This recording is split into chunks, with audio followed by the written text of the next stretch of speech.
Hello, Namaskar. Welcome you to the SAAR Analysis. I am Chaman Nayak and here's my take. And here's the number that should make every policy maker around the world pause. By 2036, more than half of Indian states will enter the aging category.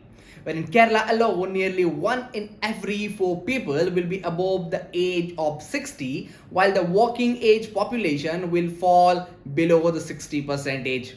Well, this isn't just about a demographic milestone, it is beginning of one of the most consensual economic transition in modern India's history.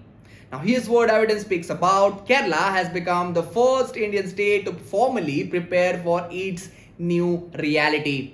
Well, it is establishing India's first dedicated Department of Senior Citizen Welfare, a Senior Citizen Commission, a country's first elderly budget. This is far more just a social welfare initiative because it is recognition where demographics are becoming an economic variable. For decades, India has been celebrated for its demographic dividend, a young workforce power that growth, manufacture, innovation and consumption. But this demographic dividend do not last forever. Kerala is showing what happens when window begins to close. And in many states including Tamil Nadu, Punjab, Himachal Pradesh are moving towards the same demographic transitions over the next decade. Now the question arises, why is this important? Well, the aging changes the structure of an economy. A smaller workforce means the slower labor force growth and the governments collect less tax for workers while spend significantly on healthcare, pension, long-term care and age-friendly infrastructure. Well, the fiscal pressure increases, productivity growth is harder to sustain, and the economic growth naturally begins to slow. But there's another side of the story to it. Longer life expectancy does not automatically means the economic decline. An older citizen remain healthier, continue to work longer and continuously upgrade their skills.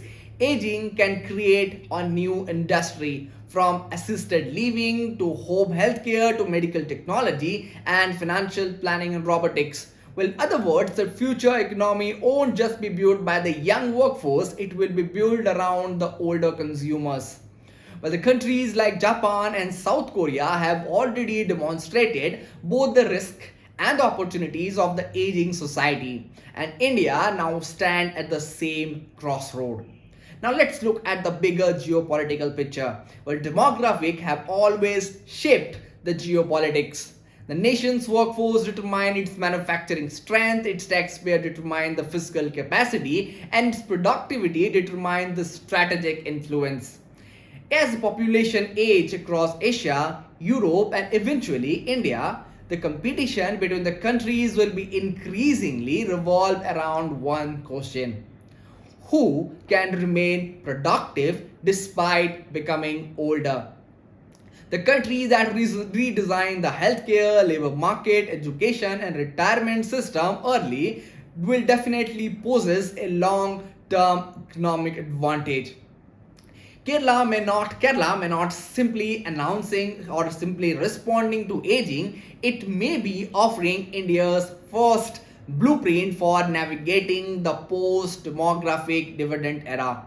Now here's my take. For years, India's demographic dividend has been presented as a guarantee of future prosperity, but it isn't.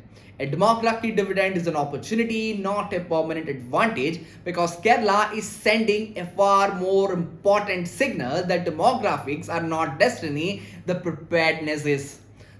The real competition for the next decades will not be between young and the old society, it will be between countries that adapt to aging, and those who ignore it will face the disastrous consequences. Well, we all know that history shows that nation rarely decline because they are older, they decline because they fail to redesign their institution for an older society.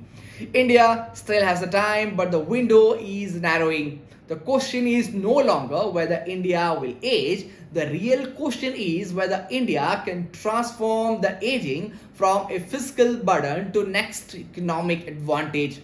Because in the decades ahead, the world's most valuable resource may not be the youngest population but the most productive one. And Kerala is setting a blueprint for a future economy. That's all from today's analysis. I will be back with another episode. Till then, thank you for watching this.